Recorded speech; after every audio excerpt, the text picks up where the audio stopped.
ಕ್ರೈಸ್ತ ದೇಶಗಳ ಮಧ್ಯದಲ್ಲೊಂದು ಮುಸ್ಲಿಂ ದೇಶ. ಈ ದೇಶಕ್ಕೆ 3 ಅಧ್ಯಕ್ಷರು.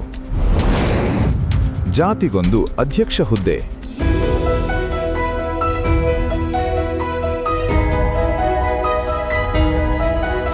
ಯುರೋಪ್ ಎಂದ ತಕ್ಷಣ ನಮಗೆ ನೆನಪಾಗುವುದು ಪ್ಯಾರಿಸ್ನ ಐಫೆಲ್ ಟವರ್, ರೋಮ್ನ ಕೊಲೋಸಿಯಂ, ಹಿಮದಿಂದಾವೃತವಾದ ಆಲ್ಪ್ಸ್ ಪರ್ವತಗಳು ಮತ್ತು ಸಾಂಪ್ರದಾಯಿಕ ಪಾಶ್ಚಿಮಾತ್ಯ ಜೀವನ ಶೈಲಿ.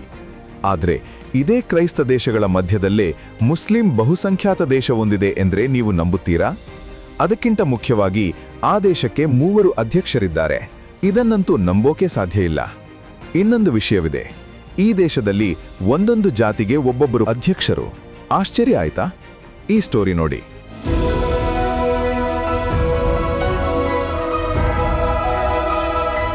ಹೌದು, ಇದು ಯಾವುದೇ ಕಾಲ್ಪನಿಕ ಕಥೆಯಲ್ಲ.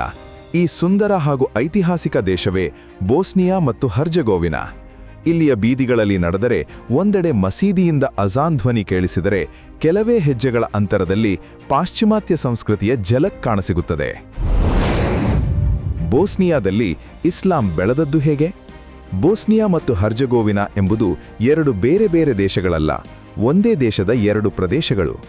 ಉತ್ತರ ಭಾಗದ ಹಸಿರಿನಿಂದ ಕೂಡಿದ ಪರ್ವತ ಪ್ರದೇಶವನ್ನು ಬೋಸ್ನಾ ನದಿಯ ಹೆಸರಿನಿಂದ ಬೋಸ್ನಿಯಾ ಎಂದು ಕರೆಯಲಾಗುತ್ತದೆ. ದಕ್ಷಿಣದ ಬಿಸಿಲು ಹಾಗೂ ಬಂಡೆಗಳಿಂದ ಕೂಡಿದ ಭಾಗವನ್ನು ಹರ್ಜೆಗೋವಿನಾ ಎಂದು ಕರೆಯಲಾಗುತ್ತದೆ.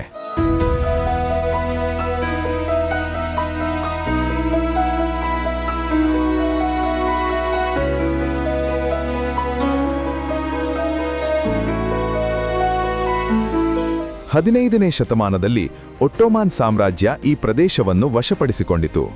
ನಂತರದಲ್ಲಿ ಇಲ್ಲಿ ಇಸ್ಲಾಂ ಧರ್ಮ ನಿರಂತರವಾಗಿ ಬೆಳೆಯುತ್ತಾ ಹೋಯಿತು.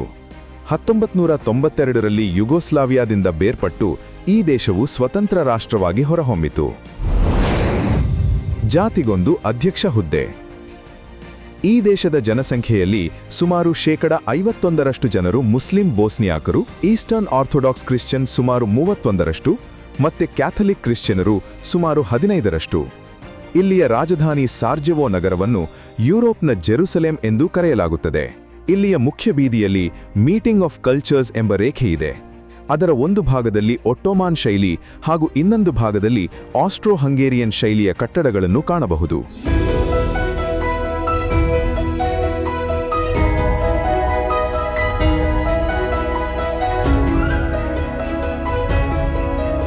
ಯಾವುದೇ ದೇಶದಲ್ಲಿ ಸಾಮಾನ್ಯವಾಗಿ ಒಬ್ಬರೇ ಅಧ್ಯಕ್ಷರು ಅಥವಾ ಪ್ರಧಾನಿ ಇರುತ್ತಾರೆ.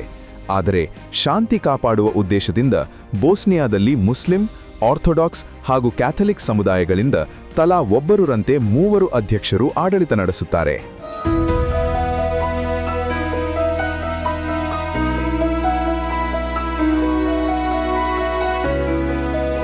ಈ ದೇಶ ನೈಸರ್ಗಿಕವಾಗಿ ಎಷ್ಟೇ ಸುಂದರವಾಗಿದ್ದರೂ ಹಲವು ಕಠಿಣ ಸವಾಲುಗಳನ್ನು ಎದುರಿಸುತ್ತಿದೆ.